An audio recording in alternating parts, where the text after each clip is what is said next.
हरि ओम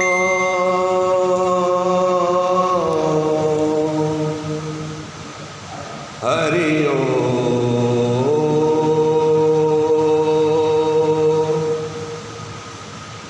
प्रेम से बोले श्याम रामचंद्र भगवान की जय। वृंदावन बिहारी लाल की जय। उमापति महादेव की जय।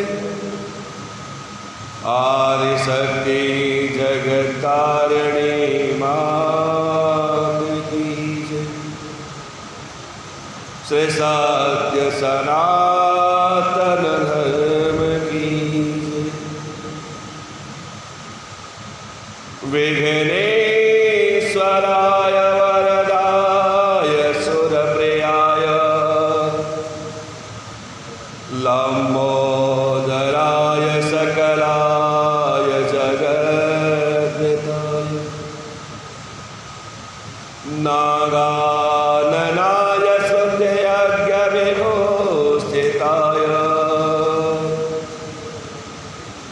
गौरीसुताय गणनाथ नमो नमस्ते। नमो अस्तवन्ननन्ताय सहस्रपादाक्ष शिरोरुबाहवे सहस्रनामिने पुरुषाय शाश्वते सहस्रकोटि युगधारिणे नमः। शान्ताकारं शिखिरशयनं नीलकण्ठं सुरेशं विश्वधारं स्फटिकसदृशं शुभ्रवर्णं शुभांगमं गौरीकान्तमकृतनयनं योगज्ञानगम्यं वन्दे शम्भो भवभयहरं सर्वलोकैकनाथं। शिवजी सर्वलोकैकनाथं।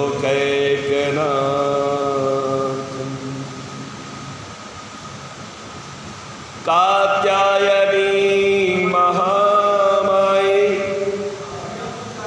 भवानी भुवनेश्वरी संसार सागरे मग्नं दीनं कृपामयी मामोद्धरे कृपामयी। लोकाभिरामं रणरङ्गधीरं राजीवनेत्रं रघुवंशनाथं कारुण्यरूपं करुणाकरन्तं श्रीरामचन्द्रं शरणं प्रपद्ये। मनोजवं मारुततुल्यवेगं जितेन्द्रियं बुद्धिमतां वरिष्ठं वातात्मजं वानरयोतमोक्षं श्रीरामदूतं शरणं प्रपद्ये। बंसी विभूषितकरान् नवनीरदाभात् पीताम्बरात् अरुणबिम्बफलाधरोष्ठम् पूर्णेन्दुसुन्दर मुखादरविन्दनेत्रात् कृष्णात् पर परम किमपि तत्त्वमहं न जाने। कृष्णात् परम किमपि तत्त्वमहं न जाने। प्रेम से बोले वृंदावन बिहारी लाल की जय। मेरा आपकी कृपा से सब काम हो रहा है। मेरा आपकी कृपा से सब काम हो रहा है। करते हो तुम कन्हैया मेरा नाम हो रहा है। करते हो तुम कन्हैया मेरा नाम हो रहा है। मेरा आपकी कृपा से सब काम हो रहा है। मेरा आपकी कृपा से सब काम हो रहा है। पतवार के बिना ही मेरी नाव चल रही है। पतवार के बिना ही मेरी नाव चल रही है। हैरान है जमाना मंजिल भी मिल रही है। हैरान है जमाना मंजिल भी मिल रही है। करता नहीं मैं कुछ भी, करता नहीं मैं कुछ भी, सब काम हो रहा। करते हो तुम कन्हैया मेरा नाम हो रहा है। करते हो तुम कन्हैया मेरा नाम हो रहा है। मेरा आपकी कृपा से सब काम हो रहा है।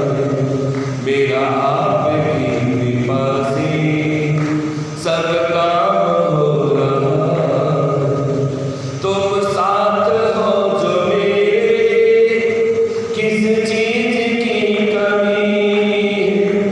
तुम साथ हो जो मेरे किस चीज की कमी है। किसी और चीज की अब दरकार भी नहीं। किसी और चीज की अब दरकार भी नहीं है। तेरे साथ से गुलाम, तेरे साथ से गुलाम गुलफाम हो रहा है। करते हो तुम कन्हैया मेरा नाम हो रहा है। करते हो तुम कन्हैया मेरा नाम हो रहा है। मेरा आपकी कृपा से सब काम हो रहा है। मेरा आपकी कृपा से सब काम हो रहा है। मैं तो नहीं हूँ काबिल तेरा पार कैसे पाऊँ। मैं तो नहीं हूँ काबिल तेरा पार कैसे पाऊँ। टूटी हुई बाणी से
त्वया दयादवानस्मि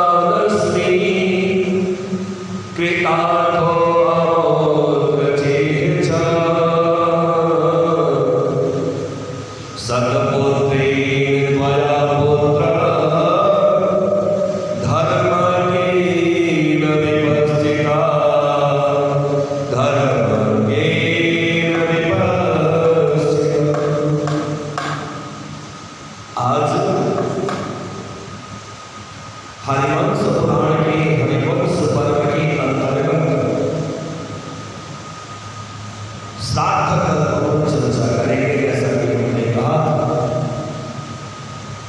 हरिवंश पुराण में जन्मे जन्मे प्रस्तुति है। देखिए जब कथाएं होती है, चाहे वह श्रीमद् भागवत की कथा हो, देवी भागवत की कथा हो, हरिवंश पुराण की कथा हो या शिव महापुराण, जितनी भी कथा हुई है उन कथाओं में कहीं पर भी पुस्तक नहीं रहता। पुस्तक तो बाद में बनाया गया, पुस्तक नहीं। वहां पर श्रोता, सुधी श्रोता है, वो पूछते और व्यास जी उत्तर देते। ये है कथा। हमें याद आता है उस समय दो प्रसंग मैं आपके सामने रखूंगा। एक याज्ञवल्क्य जी महाराज जनक को कथा सुना मिथिला में। बहुत बड़ा मंडप है, बहुत सारे श्रोता कथा सुनने के लिए आते हैं। निमित्त जनक जी बनते, सब लोग बैठ जाएंगे, लेकिन जब तक जनक जी नहीं आएंगे तब तक कथा नहीं सुनेंगे। तो लोगों के मन में, बहुत सारे लोग अलग तरह के होंगे, किसी के मन में यह विचार आया कि बताइए महाराज, हम लोग भी तो श्रोता हैं, हम लोग भी कथा सुनते हैं, परंतु ये जनक जी महाराज जब तक नहीं आएंगे तब तक कथा नहीं होगी। अच्छा, इसका मतलब ये है कि महाराज जी देखते हैं कि जो ज्यादा पैसे वाले हैं पहले वो आ जाए, उसके बाद हम कथा सुनें। कहीं ऐसा तो नहीं महाराज जी के मन में थोड़ा सा ऊंच नीच का भाव हो कि भाई ये लोग थोड़े से कम है देने वाले, ज्यादा देने वाले हैं, तो आएंगे तो कथा सुन। याज्ञवल्क्य जी समझ गए। एक दिन कथा हो, कथा के बीच से आकाशवाणी हुई कि भाई आप सब जितने लोग कथा में बैठे हो सबका घर जल रहा है। अब घर जलना जैसे लोगों ने सुना, 3 हिस्सा लोग भाग गए। एक हिस्सा लोग बैठे हुए महाराज जनक बैठे, कथा चली। फिर याज्ञवल्क्य जी ने अपनी माया फैलाई तपस्या की शक्ति से, और पूरा का पूरा कथा मंडप जो होता है चारों तरफ से अग्नि प्रज्वलित आग लग गई। अब जो बाकी एक हिस्सा श्रोता है वो भी भाग गए। याज्ञवल्क्य जी महाराज कथा सुना रहे हैं, जनक जी सुन रहे हैं, बस 2 लोग बैठे हुए हैं, चारों तरफ आग के लपटें तेज हैं। याज्ञवल्क्य जी ने कहा कथा करते करते भी महाराज, अरे यज्ञ मंडप जल रहा है, घर भी जल रहा है, आपने नहीं सुना? महाराज मेरा तो ध्यान ही नहीं गया, कहाँ क्या चल रहा है, मुझे तो कुछ दिखाई नहीं दे रहा, मुझे तो सिर्फ भगवान दिखाई दे रहे, राम दिखाई दे रहे और कथा सुनाई पड़ रही है, बाकी कुछ तो समझ में आया नहीं। याज्ञवल्क्य जी ने कहा भाई आपका घर भी चल रहा है और देखिए कथा मंडप में चारों पर आग लगी। अच्छा ठीक है, बड़ी अच्छी बात है। महाराज आपको भय नहीं लगता? आपको जाना चाहिए यहाँ से, ये तो चल जाएगा।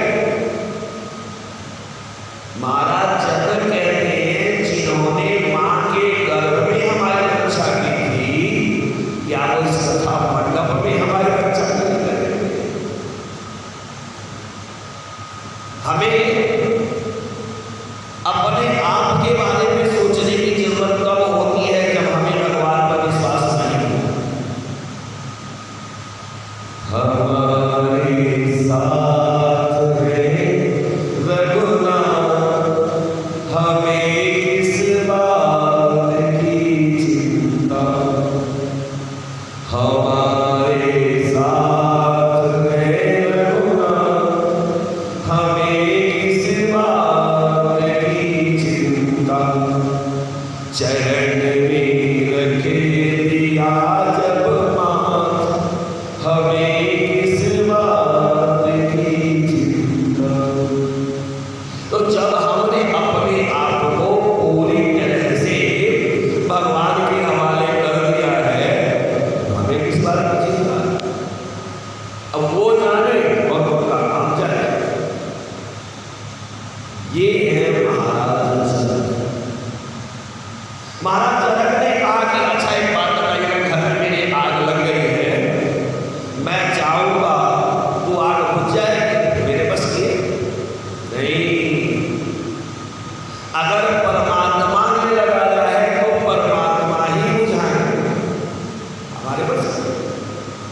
अगर जीव के अपने मन का होता तो संसार में कोई अपने शत्रु को जीवित नहीं रहने देता।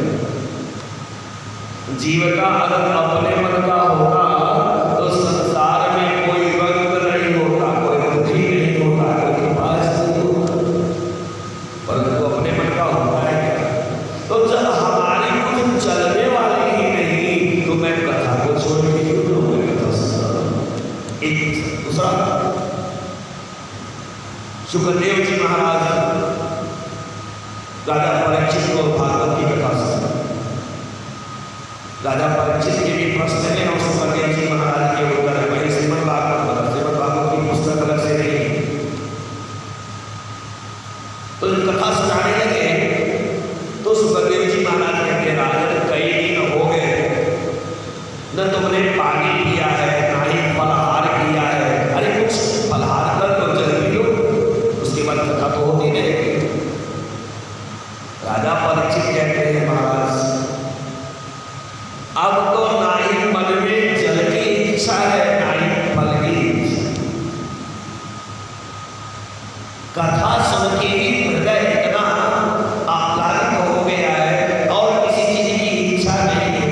तो ये है राजा परीक्षित और द्रविड़ महाराज। तो इसी प्रकार से हरिवंश पुराण की कथा, जैसा कि मैंने बताया, जन्मेजय ने सुना। जन्मेजय प्रश्न महाराज हमने सुना है कि श्राद्ध के देवता यमराज हैं। सूर्य के पुत्र यम जो है वो श्राद्ध के देवता। तो जैसे मान लीजिए कोई कहता है कि हमारे बाबा जी आए, फिर उनके पिताजी आए, फिर उनके पिताजी आए। कोई एक तो ऐसे होंगे जहां से पितरों की उत्पत्ति। ये पितर लोग कहां से है? जैसे हम आए, पिताजी से पिताजी आए, बाबा जी से बाबा जी आए, पर बाबा जी से ऐसे आए। लेकिन कोई एक तो ऐसा होगा जहां से पितरों की उत्पत्ति हुई हो। और श्राद्ध अगर करना चाहिए तो किस प्रकार से करना चाहिए? जो श्राद्ध नहीं करते, तर्पण नहीं करते, उनका क्या होगा? कहा बड़ा सुंदर प्रश्न आपने किया है। हमें याद आता है भीष्म और युधिष्ठिर संवाद। एक बार युधिष्ठिर महाराज गंगा पुत्र भीष्म से प्रश्न करते हैं, एक कामा मैं जानना चाहता हूं कि जीव अपने जीवन में पुत्र की कामना करता है, या तो पुत्र होते ही नहीं, या पुत्र अगर होते हैं तो निरंकुश होते हैं, स्वेच्छाचारी हो जाते हैं, उद्दंड हो जाते हैं, पिता की बात नहीं मानते। कुछ ऐसे भी पुत्र हैं जिनको लेकर के श्रवण कुमार याद आ जाता है। तो आखिर ये सब अलग अलग प्रकृति वाले पुत्र सबको क्यों मिलते? और तो और बहुत सारे लोग एक स्लोगन देते हैं, शायद आपने सुना था, जो थोड़े बहुत अपने आप को बुद्धिमान समझने लगते हैं।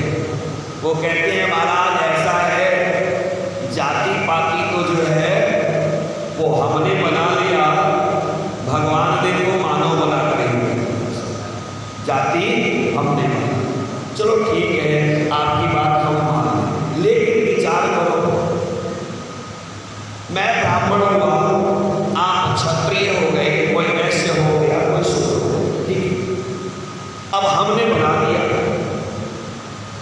तो हमारे घर में एक बच्चा पैदा होता है, वो ब्राह्मण बन जाता है। क्षत्रिय के यहाँ जो पैदा होता है वो क्षत्रिय बन जाता है, वैश्य के यहाँ जो पैदा होता है वैश्य बन जाता है, शूद्र के यहाँ जो पैदा हो शूद्र। आप कह सकते हो कि भाई ये तो ब्राह्मणों का अत्याचार है, ब्राह्मणों ने ऐसा कर दिया, ऐसा कर दिया, ठीक।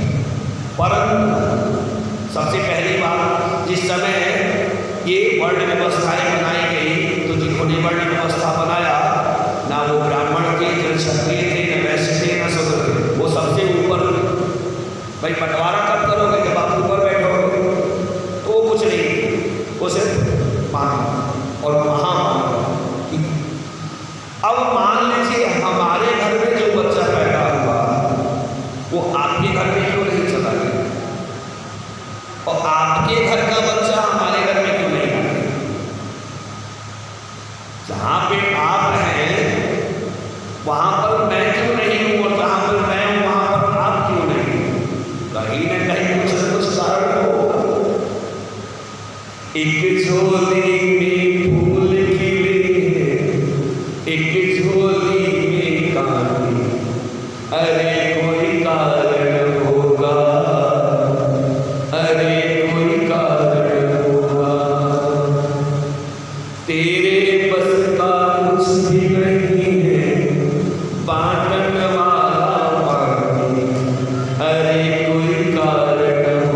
बार की बात है, ऋषि जी ने कथा सुनाई।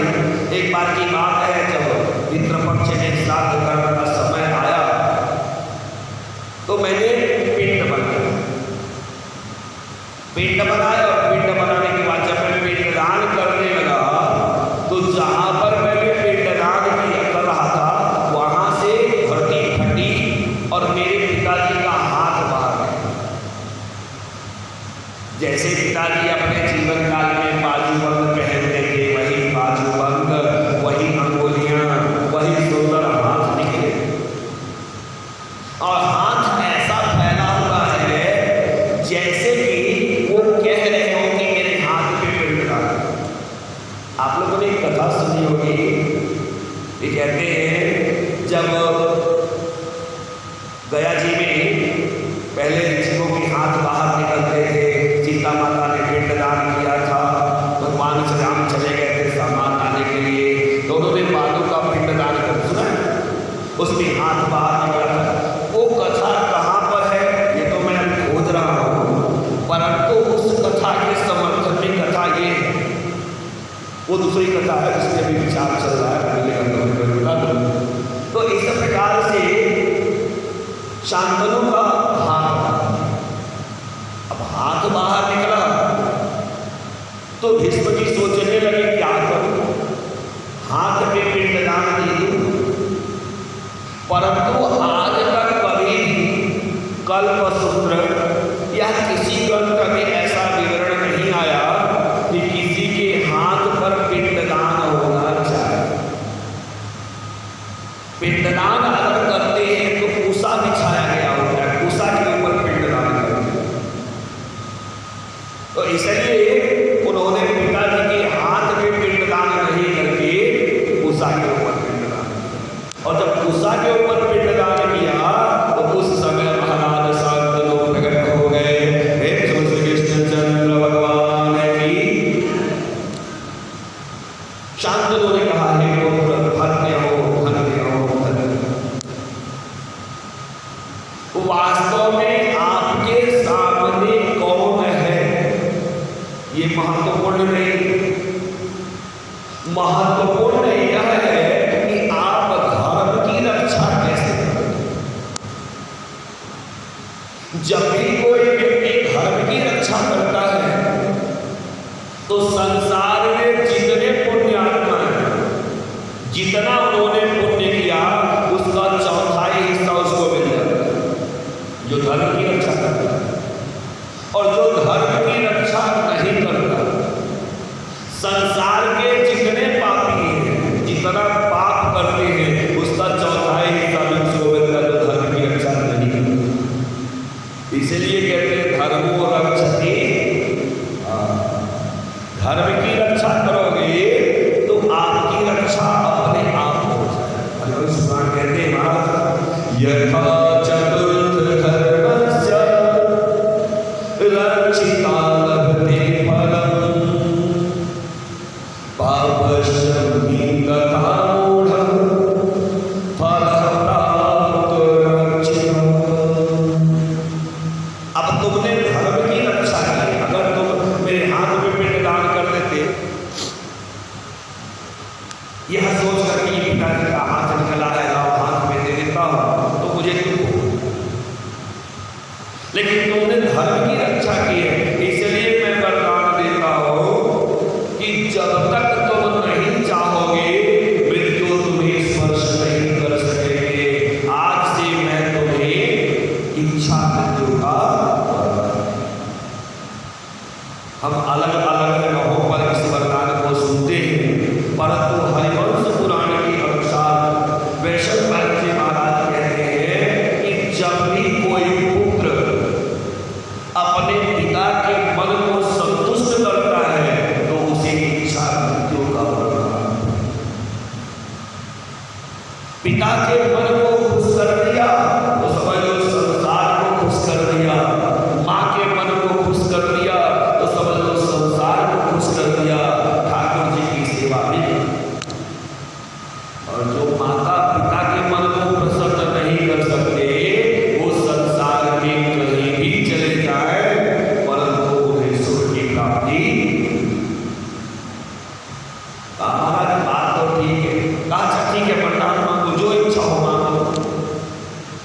भीष्म जी ने कहा महाराज मैं चाहता हूं आप मुझे बताएं कि किस प्रकार से पितृपक्ष में श्राद्ध करने चाहिए, श्राद्ध कर्म क्या है और किस समय में श्राद्ध करने से सबसे ज्यादा फल है।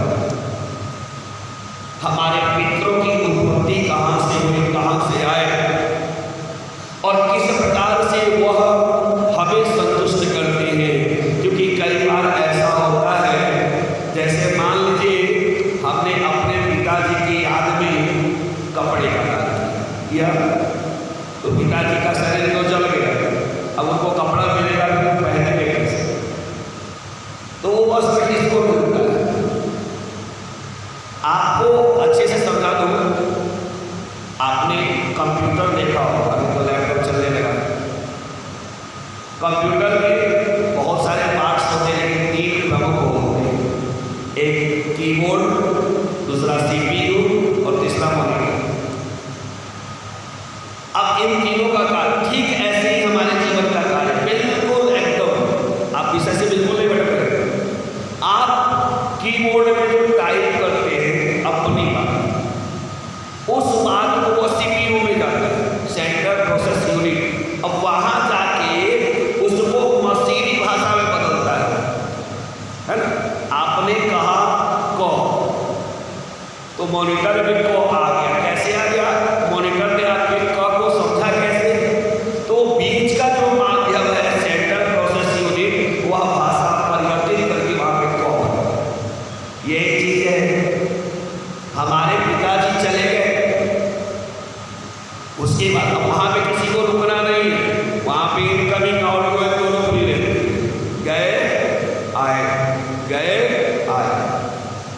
अब जिस योनि में हमारे पिताजी होंगे तो जो भी हम दान करते हैं सबसे पहले हमारे पितृ जो परम पितृ हैं उनके पास, और वहां जब वो स्वीकार करते हैं तो उसके बाद जिस योनि में हमारे पिताजी दादाजी हैं उनको किस चीज की आवश्यकता है, वो चीज उनके आशीर्वाद से प्राप्त हो। हमने इनको दिया, वो हुआ के ऐसे। कई बार ऐसा होता है कि हम एक वस्त्र दान करते हैं और दादाजी को जो दूसरे जन्म में उनको 4 वस्त्र की आवश्यकता है, क्या होता है, और फिर वो पितर 4 वस्त्र लाते। अब बैठे हो घर में, चारों तरफ से हार गए हो, अचानक कोई खड़ा हो जाता, चिंता मत करो मैं आपके साथ हूं। ये भावना कहां से आई, पितरों के आशीर्वाद से। तो कहा इस प्रकार से होगा। और ज्यादा अच्छे से जानना चाहते हो तो अभी तुम्हारी मुलाकात, शांतनु ने कहा अभी तुम्हारी मुलाकात मार्कंडेय मुनि से होगी और उनसे तुम श्राद्ध कल्प के बारे में खूब अच्छे से सुन लेना। इतना कह के शांतनु अच्छा जब अंदर ध्यान हो गए, चले गए, तो उसके बाद मार्कंडेय जी पहुंचे। मार्कंडेय जी का भीष्म जी ने बड़े से सेवा की। मार्कंडेय जी का क्या जानना चाहते बताओ। कहा महाराज मैं तो केवल यह जानना चाहता हूं कि जीव को उत्तम पुत्र की प्राप्ति कैसे होती है, जीवों के जीवन में सुख कब मिलता है, और जीव कौन सा ऐसा कार्य करे कि वह पितरों को तृप्त कर सके। मार्कंडेय जी ने कहा आप मुझे देख रहे हो, कहा मैं जो आपके सामने खड़ा हूं, मेरी उम्र केवल 5 वर्ष। कितनी? भृगुंड जी के पुत्र है मार्कंडेय जी, बहुत बड़े ऋषि हुए भृगुंड। इन्होंने भगवान शिव की बहुत बड़ी आराधना की, भगवान शिव प्रसन्न हो गए, उन्होंने कहा क्या चाहिएगा आपको, कोई बात नहीं है, अगर पुत्र आपको चाहिए तो ये बताओ, अगर मैंने पुत्र दे दिया तो क्या करोगे। भृगुंड जी ने कहा आपकी सेवा में लगा दूंगा। ठीक है। कुछ समय के बाद भृगुंड जी की पत्नी ने गर्भ धारण किया और उनको एक पुत्र की प्राप्ति, नाम रखा मार्कंडेय।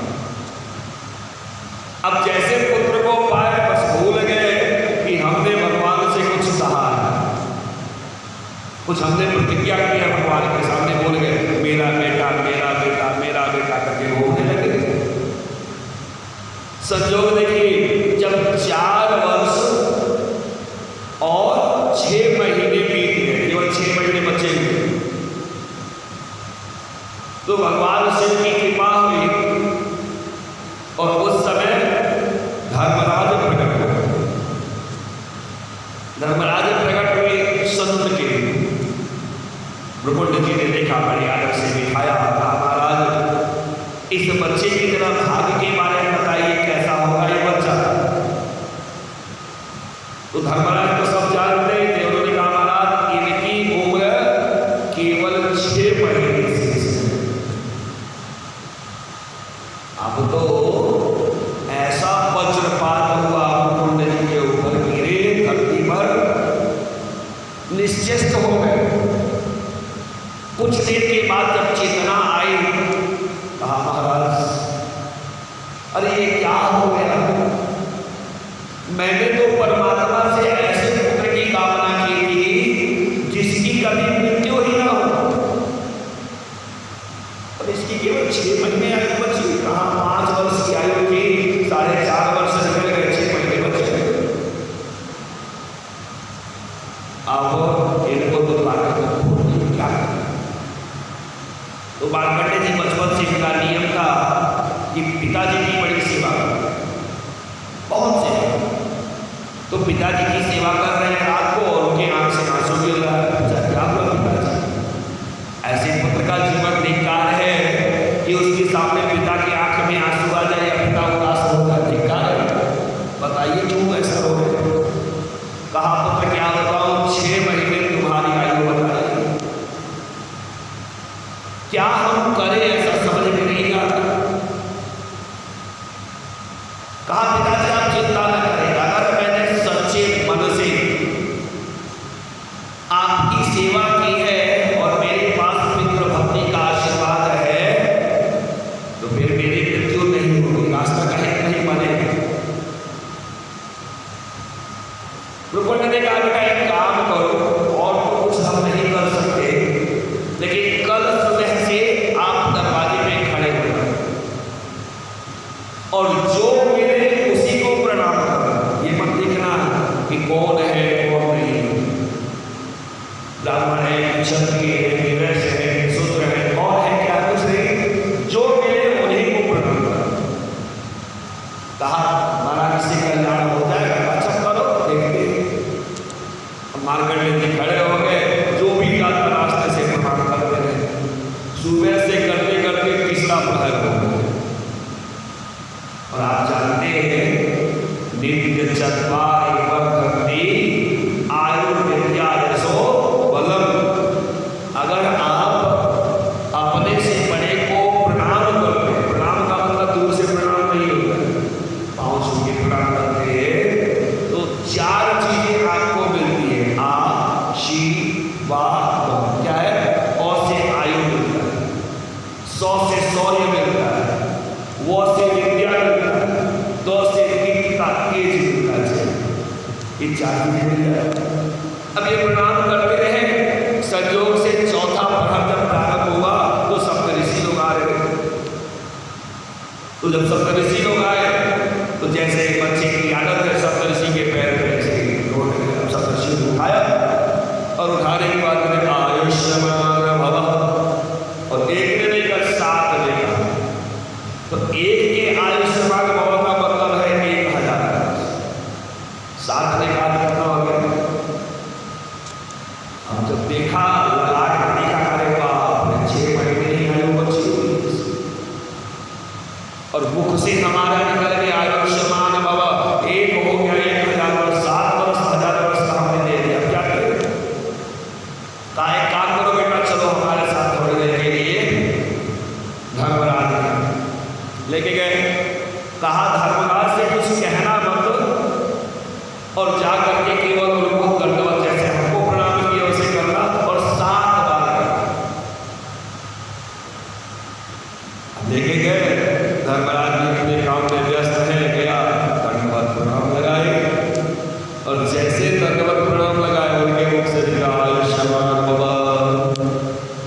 दंडवत गए, दीर्घायुष्मान भव, शक्त चिरंजीवी भव, 7 बार आशीर्वाद दिया। तब सप्तऋषियों ने कहा महाराज जरा नीचे देखिए किसको आशीर्वाद दे रहे हैं। धर्मराज ने कहा बड़ा विचित्र हो गया, अरे जिसकी उम्र 6 महीने है आप लोगों ने क्या से क्या करवा दिया। लेकिन पुत्र, आयु वास्तव में बढ़ाने की शक्ति मेरे पास भी नहीं। मैंने भले कह दिया, अलग बात है, अगर संसार में तुम्हारी आयु कोई बढ़ा सकता है तो भोलेनाथ। तो महामृत्युंजय का जप, ओम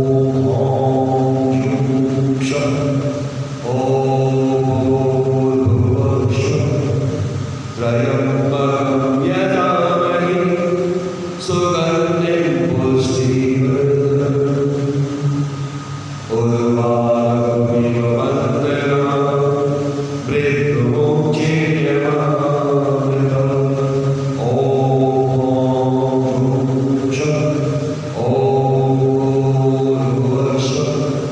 प्राणयोग का महामृत्युंजय बता दिया, कहा इसी का तुम जप करो, बस और कुछ करने की जरूरत नहीं।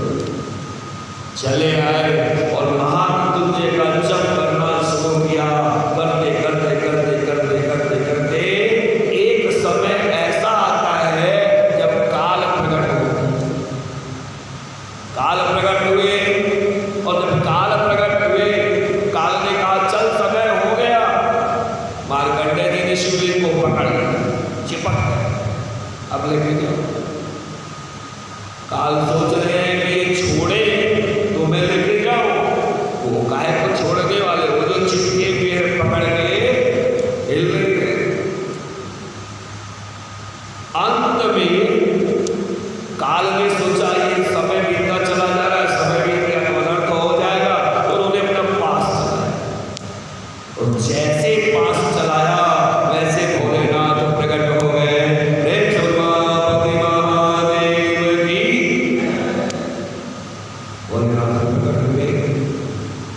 पकड़ा काल, अगर तू काल है तो मैं महाकाल हूं, जो मेरे शरण में आया हुआ है, जो मेरी पूजा कर रहा है, उसको तुमने पकड़ा तो कैसे पकड़ा। जब भगवान शिव अपने प्रभाव से जलाने लगे तो काल ने कहा महाराज बहुत बड़े गलती हो गई। आज के बाद अगर कोई भी व्यक्ति, चाहे उसकी कितनी भी जल्दी मृत्यु हो, लेकिन अगर उसने महामृत्युंजय का जप कर लिया अथवा करवा लिया तो हम उसके पास भी नहीं जाएंगे। मार्कंडेय जी कहते हैं, मेरे बच्चे, ये जो मैं खड़ा हूं यह आशीर्वाद है मेरे पिता का।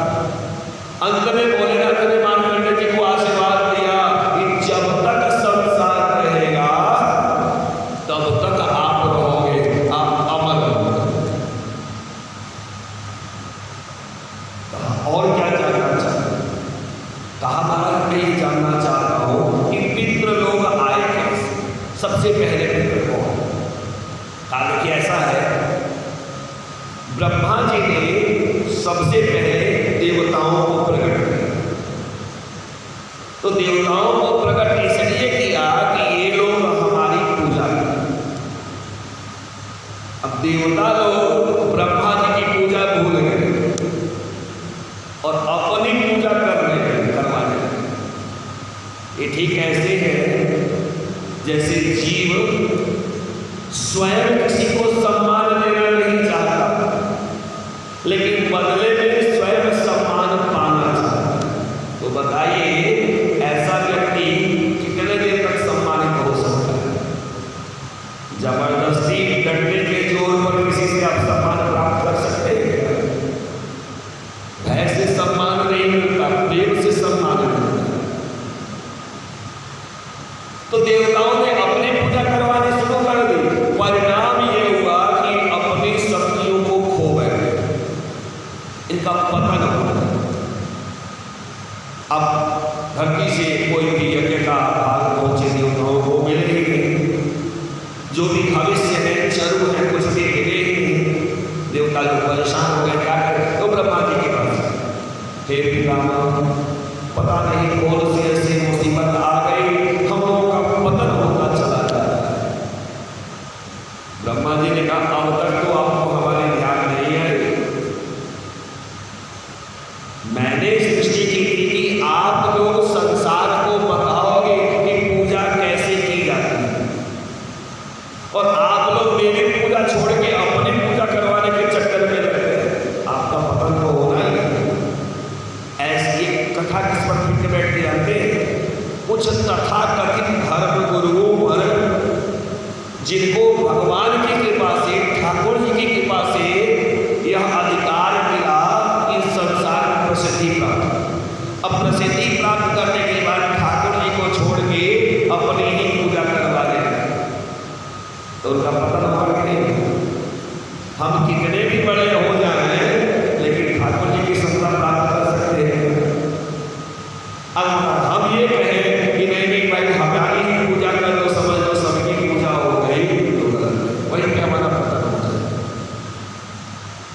तो इस प्रकार से ब्रह्मा जी का एक काम करो,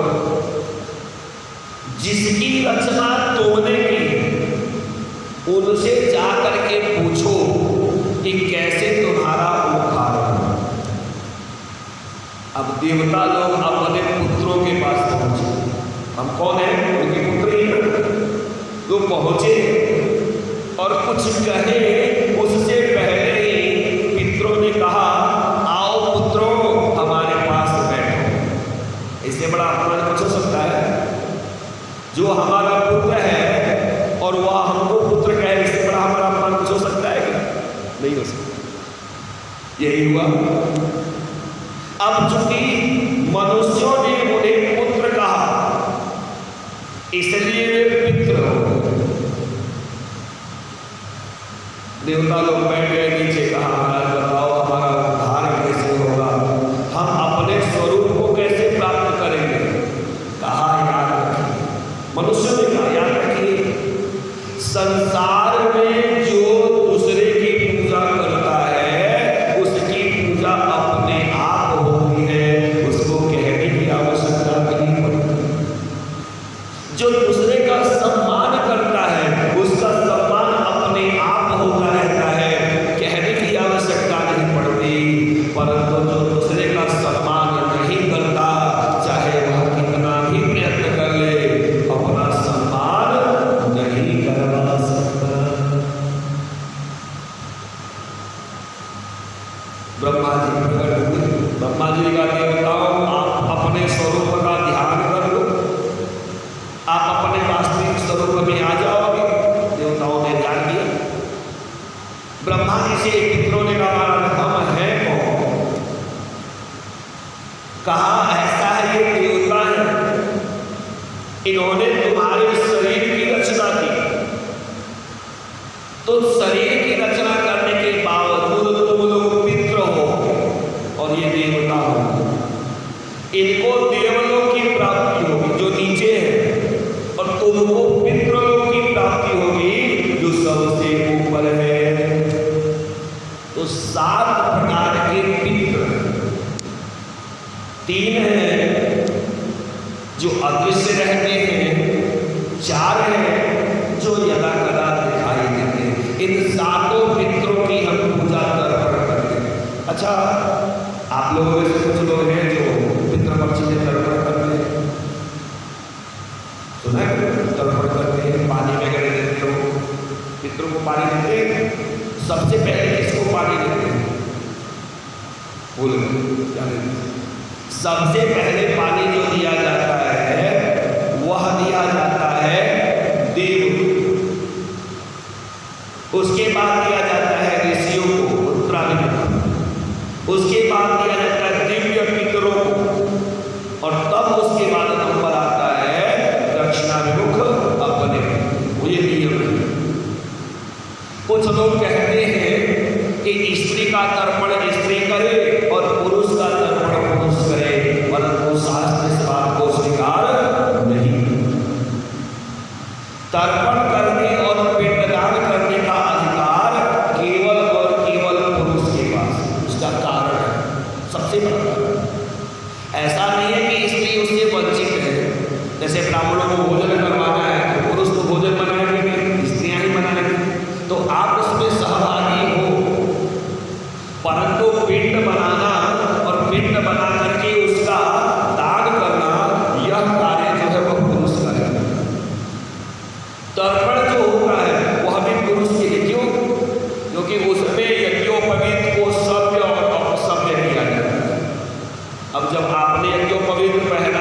तो सभ्य कहाँ करोगे, हम सभ्य कहाँ करोगे।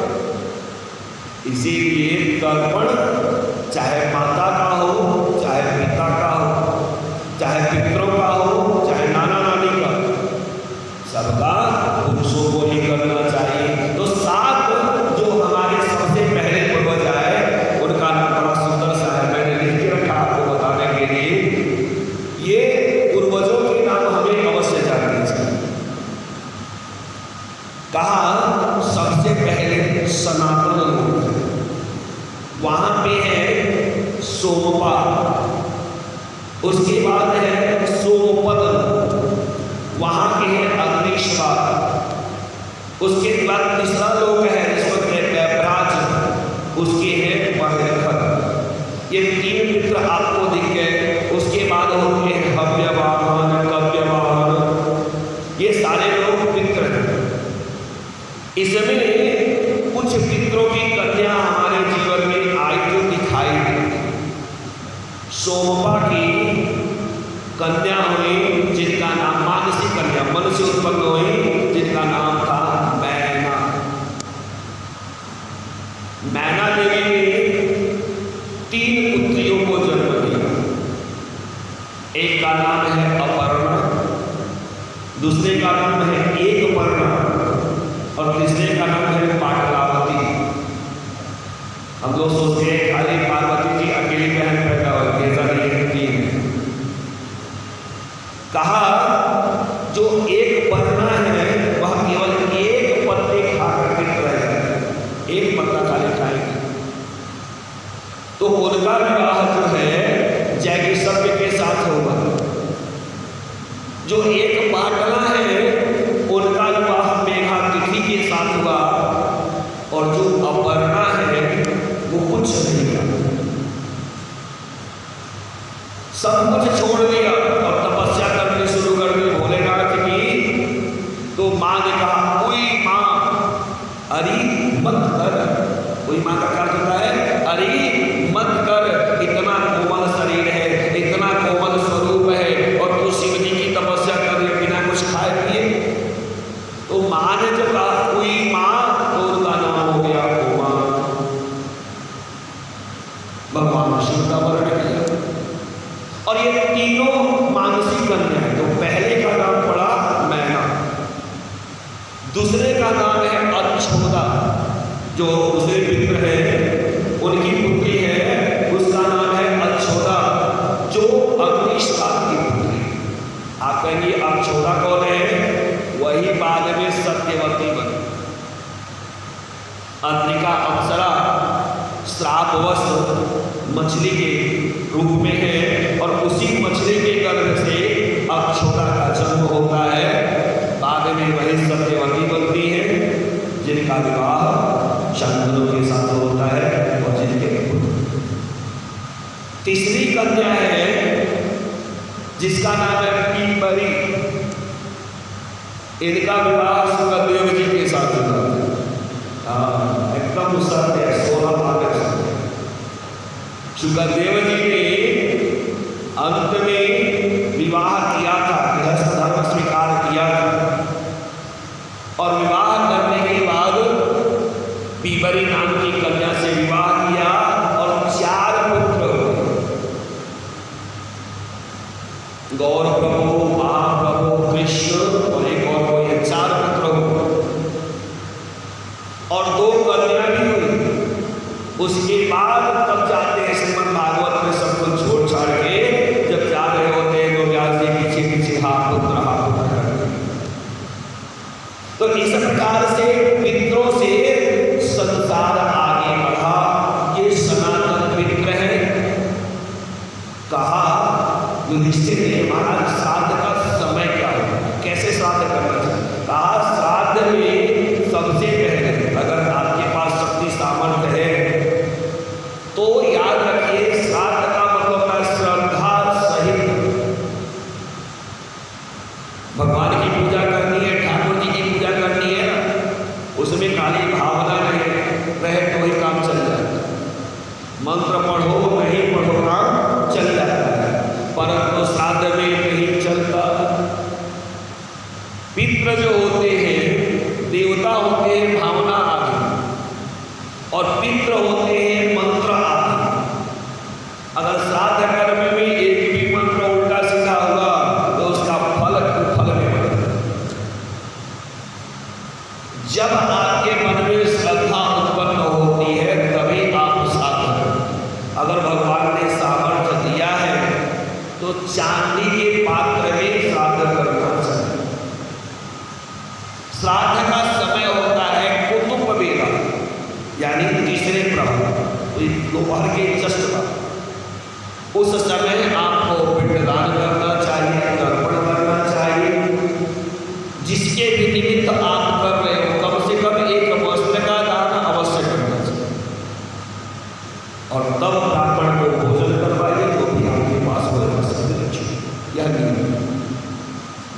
जो भी इस प्रकार से अपने मित्रों के लिए करता है उसको उत्तम और सुयोग्य संतान की प्राप्ति होगी, और जो नहीं करता या तो उसकी संतान होगी, अगर संतान नहीं है जीवन में या सुयोग्य संतान नहीं, बातें आपकी नहीं मान रही है तो समझ लीजिए आपके ऊपर पितृ दोष लगा होगा।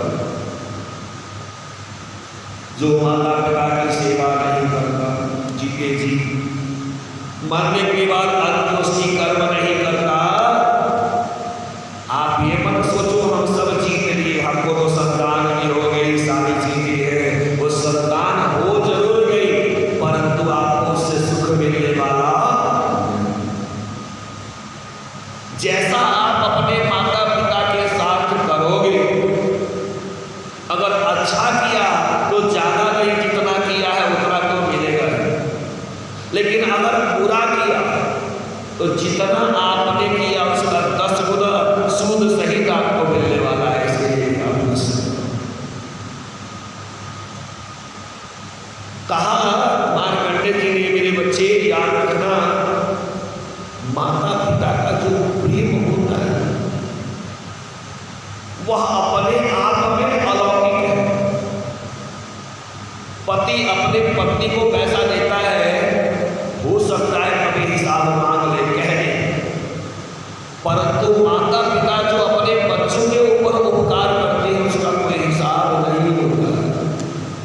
अच्छा, एक बार पिताजी के उपकार का हिसाब ये भी लो, बहुत मेहनत करके, परंतु माता के उपकार को कभी भी आप गिन नहीं सकते, चाहे जितना भी प्रयत्न।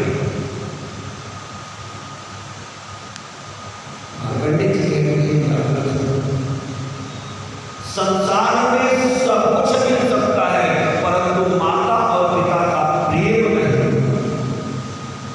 बाजार में आप जाओ, पैसे को सब कुछ मिल जाता है, परंतु माता पिता का प्रेम नहीं। माता पिता का प्रेम जो होता है अनंत स्वरूप। पिता प्राण है, पिता स्वर्ग है, पिता ही परमं गति। अब पितरो माहि प्रपन्ना ताहि स्वर्ग प्रतिष्ठितम्। जिसके मन में अपने पिता की प्रति, पितृपक्ष में पितृराज सुबह कहाँ से होती है? पिता। अगर आप पिता से प्रेम करते हो तो ही दादा से प्रेम कर पाओगे, दादा से प्रेम करते हो तभी परदादा से प्रेम कर पाओगे, माँ से प्रेम करते हो तभी दादी से प्रेम कर पाओगे, और सबसे प्रेम करोगे तब भगवान से प्रेम कर पाओगे। इतना आसान नहीं है।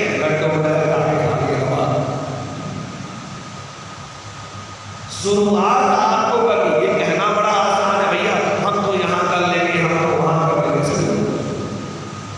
ठाकुर जी से प्रेम करना है तो स्टेप बाय स्टेप आना पड़ेगा, एक एक कदम चल के आना पड़ेगा, एक ही बार में नहीं पहुंचे। कहा एक बड़ा सुंदर उदाहरण आता है कि माँ अपने प्रेम में क्या कर सकती है, जो नहीं करना चाहिए वह भी कर देती है। कैसे? कहा इस संबंध में ब्रह्मदत्त और पूजनीय पक्षी चिड़िया का संवाद आता है। सुन, कहा पूर्व काल में एक राजा हुए जिनका नाम था ब्रह्मदत्त। उनके दो पुत्र, ये अभी इक्ष्वाकु वंश ही चल रहा है, सूर्यवंश चल रहा है। ब्रह्मदत्त के सबसे बड़े पुत्र का नाम था सर्वसेन और दूसरे छोटे पुत्र का नाम हुआ वृषभसेन। तो ब्रह्मदत्त के राजमहल में एक बड़ी सुंदर चिड़िया है।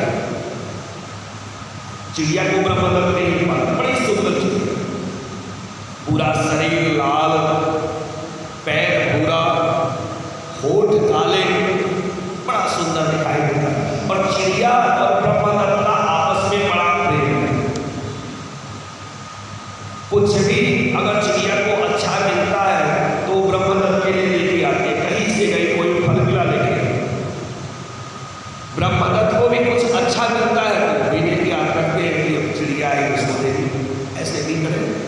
कुछ समय के बाद रानी ने सबसे बड़े पुत्र सर्वसेन को जन्म दिया और चिड़िया ने भी अंडे दिए, अंडे से अंडा फूटा, उसमें से बड़ा सुंदर सा चूजा निकलता है, छोटा सा प्यारा सा। अच्छा, चिड़िया जितना प्रेम अपने चूजे से करती है उतना ही प्रेम सर्वसेन से करती है, दोनों से बराबर। जैसे अपने बच्चे के लिए कुछ लेके आती है वैसे सर्वसेन के लिए कुछ लेके आती है। ब्रह्मदत्त ने बड़ा सुंदर सा पिंजरा बनाया हुआ है, खुला खुला कर देता है, उसी में आके बैठते सारी चीजें, धीरे धीरे प्रेम चलता जाता। एक बार की बात है कि चिड़िया चली गई चारे की खोज में, तो जो धार्य होती है सर्वसेन को नहलाने वाली, खिलाने वाली, सेवा करने वाली, वो धाय कई बार जब चिड़िया चली जाती है तो उसके बच्चे को लाके बच्चे के सामने रखते और बच्चे से खिलाते रहते। दुर्भाग्यवश एक बार बच्चे ने खेल खेल में ही पूजनिया के एक बच्चे का गर्दन पकड़।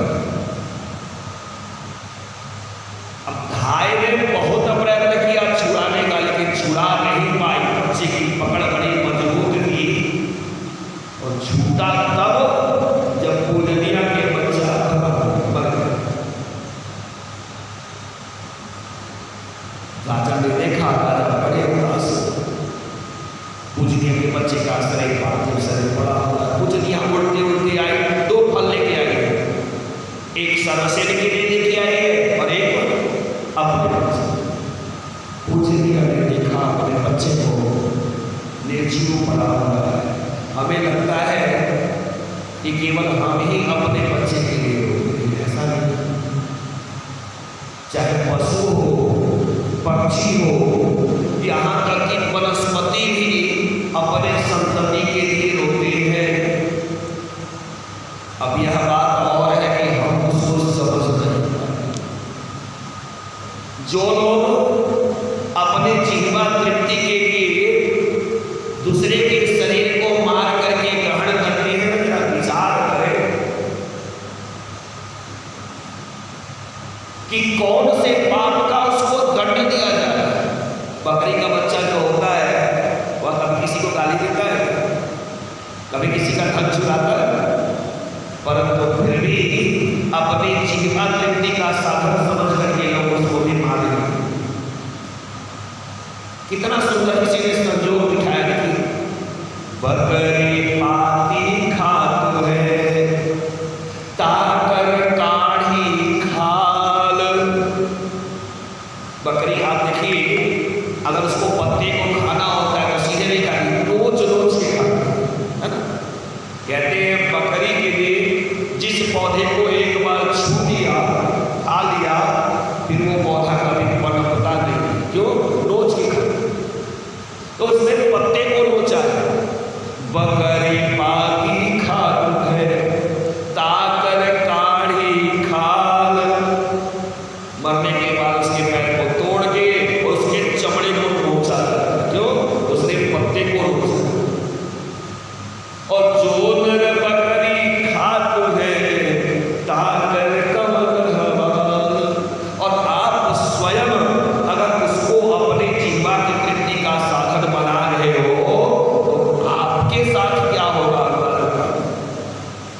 उसने पत्ते को नोच के खाया, उसके चमड़े को नोचा जा रहा है। आपने अगर उसके शरीर को आहार बनाया है तो आपके शरीर को भी ऐसे टुकड़े टुकड़े खाया है। तो हम किसी की भावना को नहीं समझते। बहुत सारे लोग मछली को अपना आहार बनाते हैं। देखिए मछली पानी में रहती है, कितना अच्छा लगता है। लोग लेके आते हैं, धीवर मल्लाह जो होते मछली को लेके आते हैं, लेके आते हैं तो सबसे पहले पटकते हैं। क्यों? उसने आपका खेत लिया था, उसने आपके परिवार को अपशब्द कहा था, उसने आपको घूसे मारे थे नहीं, लेकिन आप अपनी जीवा वृत्ति के लिए उसको पटक करके मार रहे हैं। इससे बड़ा निर्ममता, इससे बड़ा दुष्टता तो कुछ हो ही नहीं सकता। क्यों? क्योंकि आपको उसके दुख से, उसके तड़प से, उसकी परेशानी से आपका कुछ लेना नहीं। आज पूजनिया अपने बच्चे को देख रही है और रो कह रही है, मेरे बच्चे कहाँ हो? नूनम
या किसी प्रकार का धतूरा लगा उन्मत्त हो जाए, मत हो जाए, धन के नशे में प्रमत्त हो जाए, जो व्यसन करने वाले नशे उन्मत्त हो जाए, धतूरे के नशे में शांत या तो थक जाए, क्रोधा गुस्से में आ जाए, बहुक्षति भूख लग जाए, क्रोध आता है,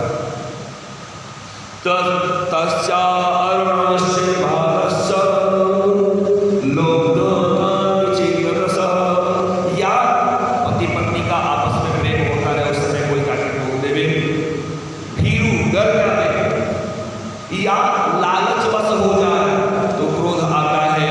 और महाराज ये जानते हो क्या होता है? कहा ये 10 उपाय है जिससे क्रोध आता है। जैसे पूजनिया ने सोचा ये कैसा राजा है, हे राजा तुम इस चीज को समझ नहीं पाए। अरे तुम क्षत्रिय हो,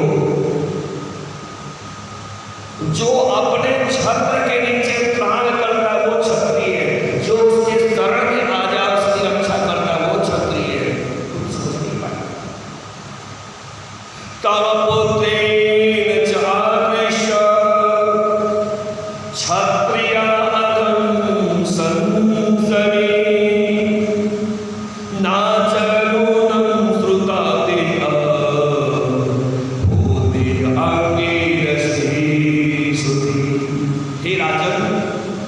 क्या तुमने अंगिरसी श्रुति नहीं सुना है? क्या है अंगिरसी श्रुति?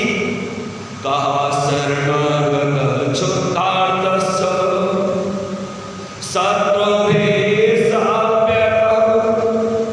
चिरोसितस्य स्वगृहे भातत्य सर्वदा भवेत्।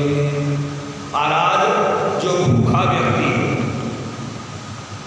व्यक्ति आपके शरण में आ गया तो चाहे आपको अपने आगे का थाली दे देना पड़े परंतु उसे खिलाना चाहिए। अगर कोई व्यक्ति आपके शरण में आ गया हो, कोई फर्क नहीं पड़ता सामने वाला कितना बड़ा है, आपको उसकी रक्षा करनी चाहिए। कोई शत्रु से डर करके आ गया या शत्रु ही डर करके आपके शरण में आ गया, उसकी रक्षा करनी चाहिए। अगर आप ऐसा नहीं करते तो आपको कुंभी पाप नरक में जाना। इतनी बड़ी बात आप समझ नहीं सके, धिक्कार है, धिक्कार है, धिक्कार है। क्रोधित हुई और उसने चोंच के प्रहार से ब्रह्मदत्त का जो पुत्र है सर्व से उसने दोनों आंखें फोड़ गई, उड़ गई। उड़ के चली नहीं गई, सामने बैठी। ब्रह्मदत्त ने कहा, देवी अच्छा मेरे पुत्र ने अपराध किया, तुम्हारे पुत्र को मारा, तुमने मेरे पुत्र को अंधा कर दिया, अच्छा किया। लेकिन मेरे मन में तुम्हारे प्रति कोई मैल नहीं, वापस आ जाओ, अपने स्थान पे बैठो, जैसे प्रेम से हम लोग रहते थे वैसे प्रेम से रहेंगे। पूजनीय ने कहा, महाराज ऐसा नहीं होगा, क्योंकि मैं जानती हूं कि पुत्र का प्रेम कैसा होता है। पुत्र के प्रेम के लिए माता पिता बड़े से बड़ा पाप कर्म कर देते हैं। यह बात और है कि पुत्र बड़े निर्ममता से उनको छोड़ के चले। हम भी पुत्र हैं। माता जी हमारी मुंबई में पड़ी हुई है, बता रहे उन्होंने भोजन किया है नहीं किया, तो दिन भर में 4 बार भोजन करते। क्या हमारा कर्तव्य नहीं है कि हम सोचे कि भाई हमने भोजन किया तो माता जी ने भोजन किया? हम तो आपके यहाँ जाते हैं, वहाँ भी अच्छी अच्छी चीजें खा लेते हैं, वहाँ जाते हैं, वहाँ माँ ने खाया कि नहीं खाया तो विचार। इतने स्वार्थी हम हो गए हैं कि अपने अलावा कभी भी माता पिता के बारे में सोचने का समय नहीं। बहुत ज्यादा खुश हो गए तो पत्नी को बोल करके पूछ लिया, भाई आपने खाया कि नहीं खाया, परंतु माँ ने खाया कि नहीं खाया कभी पूछने की हिम्मत। क्यों? क्योंकि माँ सहज है, पिताजी सहज है, उनका प्रेम इतना अधिक है कि वो कुछ कहे भी नहीं। पत्नी से गलती से एक दिन फोन नहीं किया तो दूसरे दिन पहले कॉल आ जाएगा, भाई क्यों फोन नहीं किया। अब कारण बताते बताते सुबह से शाम कहते हैं कि टेढ़े राहु हैं उनसे सभी डरते हैं, तो सीधे सूर्य है, सीधे चंद्रमा है तो सब उसको ग्रसित कर लेते हैं। राहु टेढ़े रहते हैं, केतु टेढ़े रहते हैं तो जल्दी कोई उसको बोलता नहीं। माता पिता सीधे अपने बच्चे के प्रेम में बंधे हुए हैं, बच्चे जो चाहते हैं वो कह के चले जाते हैं। माता पिता थोड़ी देर के लिए दुखी होते हैं, फिर बच्चे के पास भागे गए, आ जाओ। पूजनीय कहते हैं, महाराज मैं बच्चों के प्रेम को जानती हूं, जैसा प्रेम मेरे मन में था, मैंने आपके बच्चे को अंधा किया, वैसा ही प्रेम आपके मन में भी था। सुनो महाराज, पवित्रं च कुदेशं च कुराजं कुसौहृदयं कुपुत्रं च कुभार्यां च दूरिता परिवर्तये कुमिन्द्रे सौहृदं नास्ति कुभार्या कुतोरपि कुतपिण्डः कुपुत्रे वै नास्ति सत्यं पुराजनम्। कहा देखो समय हो गया, क्या बताऊं, समय के अनुसार सब लोग बंधे, हम लोग के बीच में बैठता हूँ, बाद में लास्ट में खड़े हुए अंत में सिर्फ 2 बातें बताएं तो बहुत सारी, लेकिन 2 बात आपको समझाऊं। कहते हैं कुमित्र का, जो मित्र नहीं, कुमित्र का, कुदेश का, कुराजा का और कुसौहृदय का, यानी जिसके अंदर प्रेम नहीं, दिखाने के लिए अपना बना हुआ हो, कुपुत्र का, कुभार्या का, दूर से ही त्याग कर देना चाहिए। कुमित्र कौन है? कहा कुमित्र वह है जो आपके प्रत्येक गलत बात का समर्थन करता है। सही मित्र होगा कभी गलत बात का समर्थन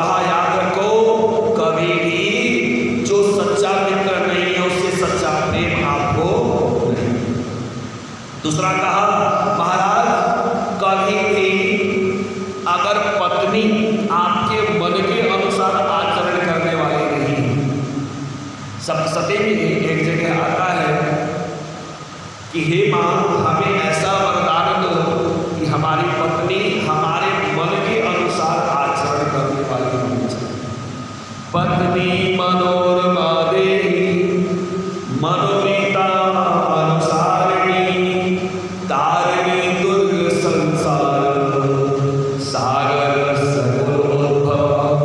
हे मां, पत्नी ऐसी होनी चाहिए, मनोरमा होनी चाहिए, मन को प्रसन्न करने वाली चाहिए, और संसार सागर को पार करने वाली होनी चाहिए। कब होगी? जब हमारे मन की भावना को समझ सके। अगर मन की भावना को समझने वाली नहीं है तो ऐसी पत्नी से कभी भी सुख नहीं मिल सकता। अगर आपके पास पुत्र है तो कभी भी आपके लिए पिंडदान नहीं करेगा, वो तो जीते जी कहेगा क्या होता है माँ बाप की सेवा करने से, खाओ पियो ऐश करो, तो उससे कभी भी पिंड आपको नहीं मिलेगा।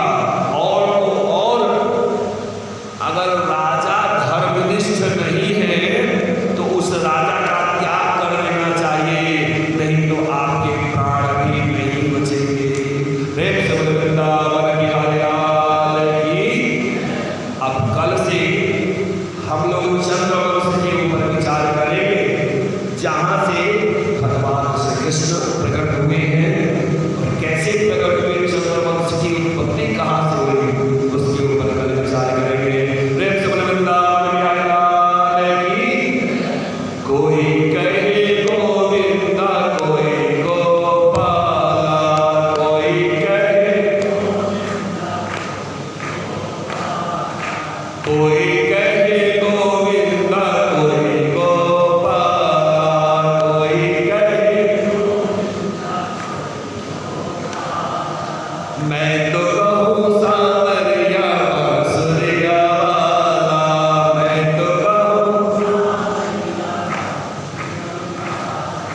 राधा ने श्याम कहा, मीरा ने नटवर,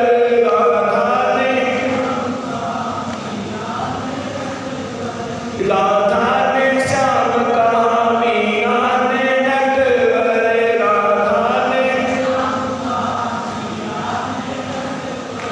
भक्तों ने पुकारा तो मैं कह के वाला, कोई कहे गोविंदा, कोई गोपाला, कोई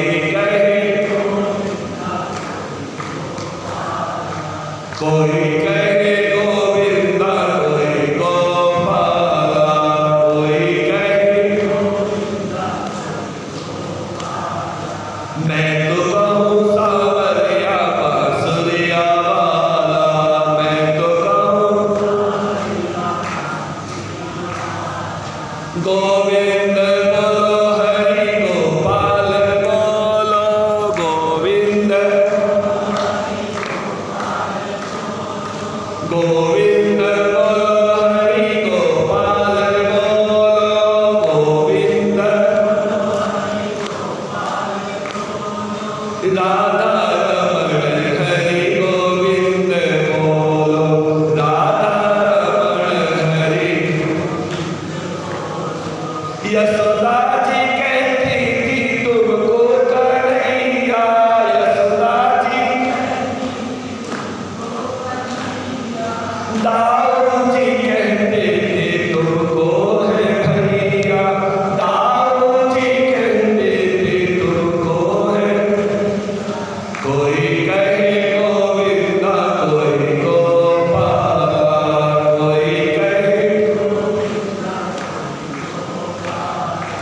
कोई कहे गोविंदा, कोई गोपाला, कोई कहे। ऐसा नहीं कि भगवान को सबने अच्छे अच्छे नाम से ही पुकारा। एक ऐसा भी दुष्ट था जो भगवान को घड़ियाल कहता था। कौन था? घड़ियाल कह के बोला था दुर्योधन, घड़ियाल घड़ियाल कह के बोला था दुर्योधन,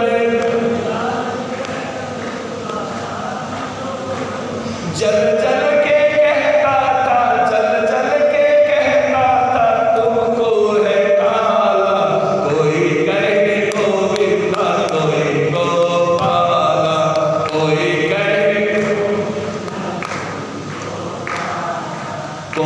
कहे